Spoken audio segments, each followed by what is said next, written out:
Hello and welcome to FP Direct. I'm Farooq Patafi. If you haven't subscribed to this channel, please do so that you can get access to my latest videos. And then, if you can, please also hit the bell icon so that whenever I upload a new video, it reaches you immediately.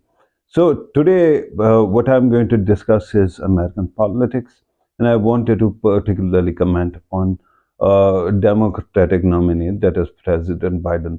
A few days ago, those of you who read my columns must have read my column on this topic as well, titled "Should Biden Drop Out of the Race?" So I'm going to actually summarize whatever I wrote here in this video form as well, so that it becomes more accessible. I think that in 2020, we saw that despite the fact that Donald Trump is a master of staying, of actually tapping the attention economy. But even then, somehow, President Biden was able to not only bring together the old Obama coalition, but also he was able to actually add more weight to it. Of course, Donald Trump helped also because there was a dystopian version of America that many of the Democrats were seeing. Although, of course, it is all subject to debate, all subject to various interpretations, whether you are a Republican or Democrat. If you are Democrat, everything was going awful. If you are Republican, especially conservative, maybe an evangelist, perhaps. At that time, you might have seen that the country was actually finding its own, center of gravity. But regardless, Donald Trump helped, and a lot of people were motivated to come out and vote. But I have to actually speak about this repeated call for President Biden to actually drop out of the race, and we saw repeatedly. It actually started immediately after the Afghan, withdrawal, because many people, of course, there are international interests involved as well, were so taken aback, especially America's hawkish media, that could not actually come make peace with the idea that Afghanistan could be abandoned, or there could be, a withdrawal from Afghanistan. Whatever it happened and the way it happened, my theory is that it would have happened the same way had you waited for another 20 years, because nation building and fighting, terrorism are two very different, goals. And I think that the first was achieved the day Osama bin Laden was killed. And after that, if somebody actually wanted to build nation, we saw what became of that. Actually, because America stayed there for 20 years, and 20 years a long time, and majority, somewhere around 60% of the population of Afghanistan at that time was under 20. So that means that those people, majority, 60%, were born after the collapse of the Afghan Taliban's government. And after that, of course, there was this semblance of stability. More kids were brought into this world, and they were accustomed to some notion of stability.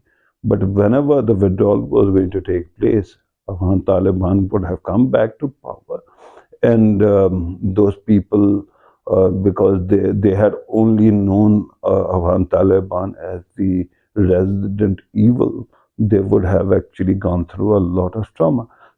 Staying there for 20 years actually extended that bubble, that when it was burst, it was more painful. But regardless, I mean, there are various versions, various interpretations. I think that heart goes out to the Afghan people, what they have been through because of this instability.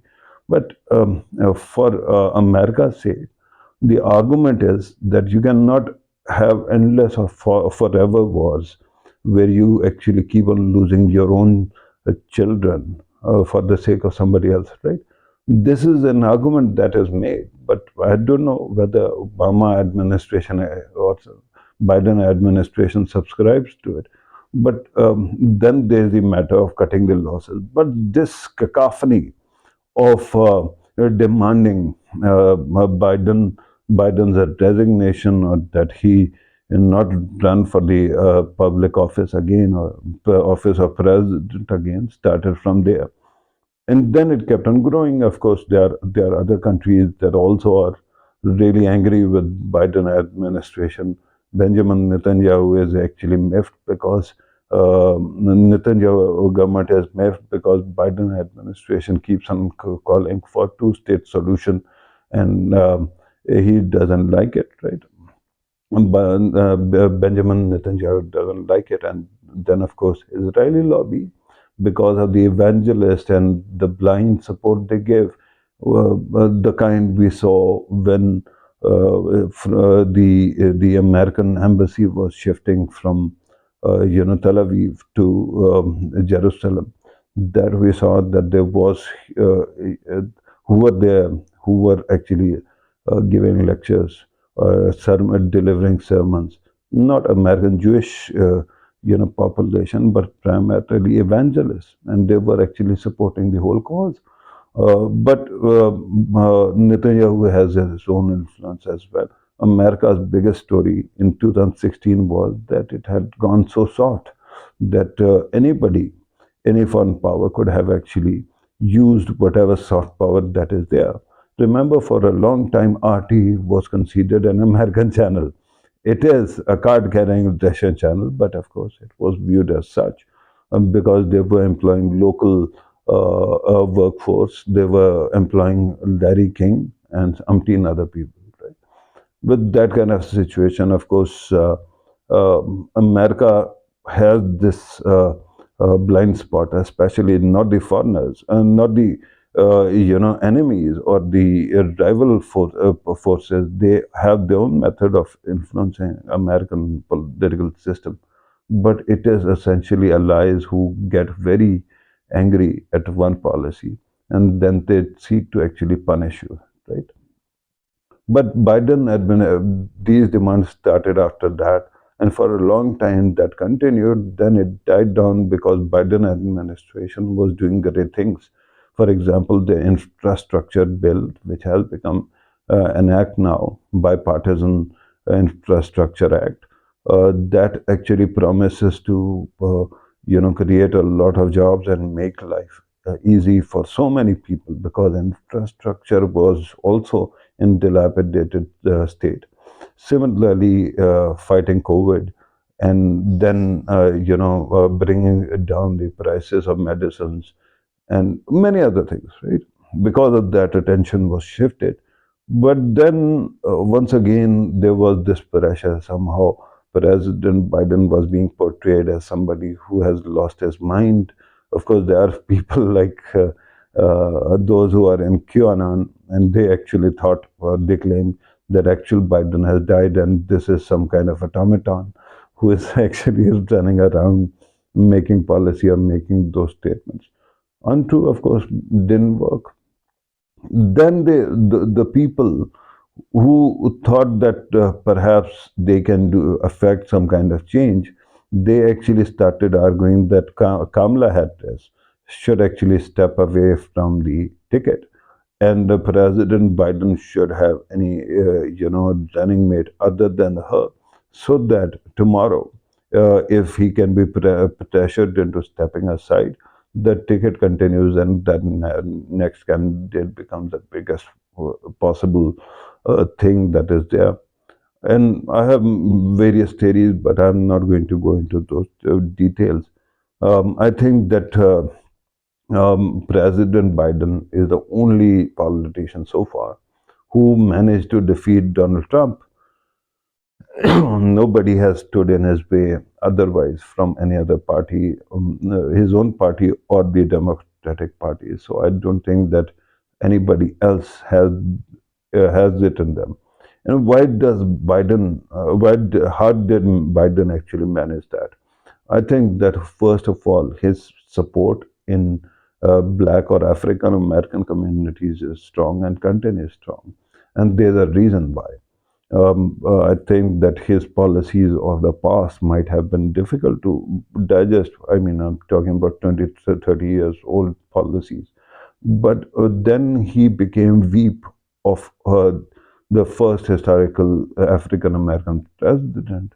And he actually was a very loyal VP to that president, kept on supporting him through thick and thin, right?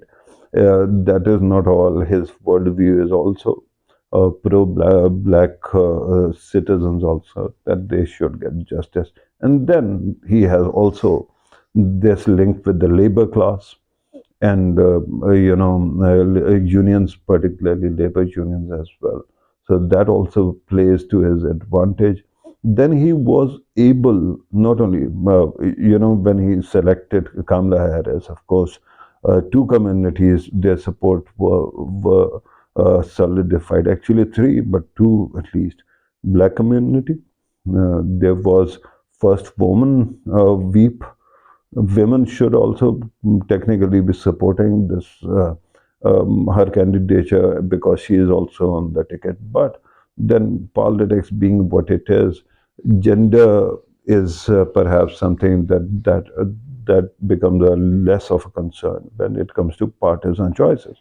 But black community, then Indian American community or South Asian community, and then of course because of her husband, the Jewish community also. So these are many factors that played into this choice. And then President Biden actually did a smart thing, and he won over Bernie Sanders because they are more or less of the same age or same era. They understand each other's quirks. He managed to actually woo him over, win him over as well. And that is not all. Remember, Bernie Sanders has this massive support among Latin American citizens or voters. And then, of course, he was able to actually woo the Quad or the Progressive Caucus or Progressive Group as well. So, all of these factors, when combined, and then looking at Trump, um, it was something that was decisive in his victory. But what is going to happen now? I think it is going to be even bigger success in coming days if they can play their cards well. Because remember, and you by the way must have seen that advertisement also, that promotional from his campaign, which also talks about Roe v. Wade and how it needs to be made into law. So there you also have appeal to many, women as well, right? On the other side, you have Donald Trump, and Donald Trump, his economic policies, I consider them wise. There was nothing unwise about that. Of course, there was this madman theory, right? That if someone is not predictable, it is very difficult to petition them into conceding some point or making concessions on national interest. But that said, there was a lot of chaos, right? And then this shift towards hard right, where you have on one side Charlottesville, and then on the other you see Supreme Court, which is stacked with conservatives. And in the end, because they then gave you an evidence also of what happened to Roe v. Wade, because of that, a lot of freedoms that Americans have taken for granted for decades now, they seem to be on the line, right? With that kind of situation, only a fool would argue that the President Biden actually, drops out of the race. Of course, act of God is something that you or I cannot actually control or predict. I mean, if someone falls ill, it could happen to Donald Trump, it could happen to Kamala Harris, it could happen to whosoever Donald Trump is going to pick as his running mate. And it could, of course, happen to President Biden, but it hasn't happened yet. And in that situation, the ticket that that has previously actually defeated Donald Trump, that can work again. Why think that he will not win? Then, of course, because of the Gaza situation, many think that it is going to dent his popularity, Biden's popularity. But my argument is simple: whatever it is, whatever Democrats are doing, you're saying that they are not moving heaven and earth to get whatever your view of things is, right? Particularly if you think that something, and which is true also, that something wrong is going on in Gaza, that innocents are being killed. Of course, what happened before that and what actually gave an excuse to Netanyahu to start this operation, that was wrong also. The mass murder of Israelis was wrong as well. But the innocent people being subject to these terrors, that is something also that might disturb you. So you might think that Biden administration is not doing enough. But the truth is that Democrats have this habit of trying to, even Republicans actually have this history of pressuring Israel behind the scene to, tone down the aggression. So that must be happening. But at least this is a government administration which actually, if you think it is lip service, at least it is paying lip service to two-state solution, which means that at least they are not calling for, ethnic cleansing of Palestinians in Gaza or Gazans per se. But have you listened to Nikki Haley? Have you listened to Donald Trump on the matter? They actually seem to believe that, Palestinians from Gaza should be uprooted and they should be sent elsewhere, right? Dispossessed of their land. So, do you think that you want to undermine the sitting president, and you want to go for somebody else, right? Then there's another issue, another candidate that is quite fascinating also, Robert Kennedy Jr. And while he might actually make the right kind of noises regarding, the other situation. By the way, I haven't checked his statement, but I think that his position is softer than the current administration. But while he might actually speak, theoretically at least, in favor of Gazans or Palestinians or for peace, but he is, anti-vaxxer. And just think that if you have anti-vaxxers on such a big level, the potential fallout or miscalculation of policies or uninformed or misinformed policies could be catastrophic. Millions could die. That is if Robert Kennedy could ideally win all the the kind of number that is needed to sway the electoral college. But that won't happen, right? It has never happened. Why would it happen now? And we are seeing that approval rating is like not 40%, not 50%. It is in single digit numbers. Might go to double, but early doubles, right? With that kind of situation, it can only spoil the possibility. So if you are going to cast a protest vote, and if you think that Robert Kennedy is a good choice, then you are actually feeding two monsters at the same time. You are, on one side, ensuring that Donald Trump wins. If you think he's a monster, I mean, jury is still out. I have my views. I think that he handled poorly, the issues of dissent, the minority rights, and he very poorly actually handled his exit from power. But having said that, it is not as if he doesn't have any positive side or any positive aspect. But if you're a Democrat who is really ideologically opposed to Donald Trump, why are you aiding him? staying on the election day, staying, out of voting, not going to vote, then voting for a third party candidate, or then, voting for Donald Trump. They are more or less the same thing because it is a finite battle. There are finite numbers. If you are not adding to the number of that matters on your side, you are helping the other side. So my humble point of view, I don't think that President Biden should drop out. I think that those who are calling for him to drop out, they either want Trump to win, or then they have this misplaced notion that somebody else. I mean, they are very good candidates, but their time will come. This election is not for them, right? That those,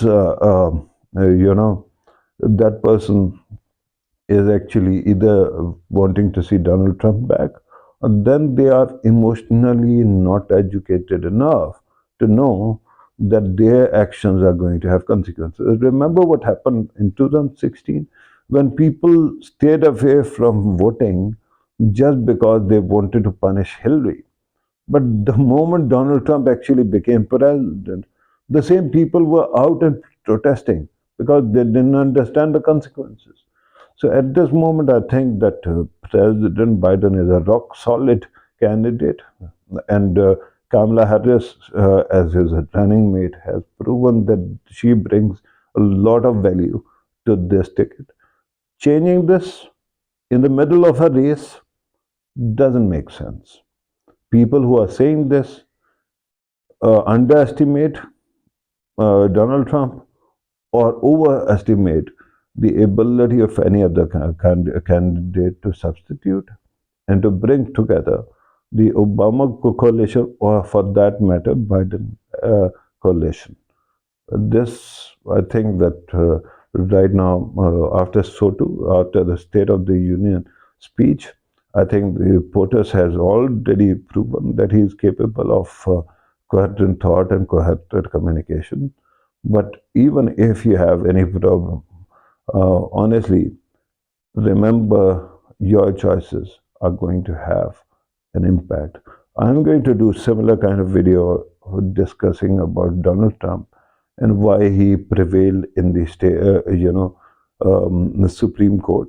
And surprise, surprise, it is not a partisan answer because 9 out of 9 justices at least disallowed Colorado, and then of course any state for that matter, to remove him from ballot. It is a valid judgment, and I think that it is an interesting one, which needs some kind of discussion.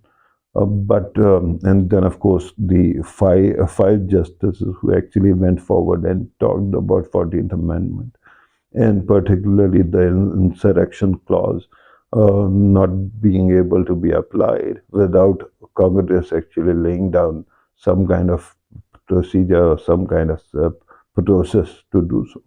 That's an interesting development as well. We'll do another video on that. But for now, thank you very much for watching. If you haven't actually subscribed to this channel, please do. I will bring more content very soon and constantly. Also, please hit the bell icon. And then if you can, and if you like the content of this video, if you like the content on this channel, please do spread the word regarding this channel as well. This was today's video. Thank you very much for watching. Take care.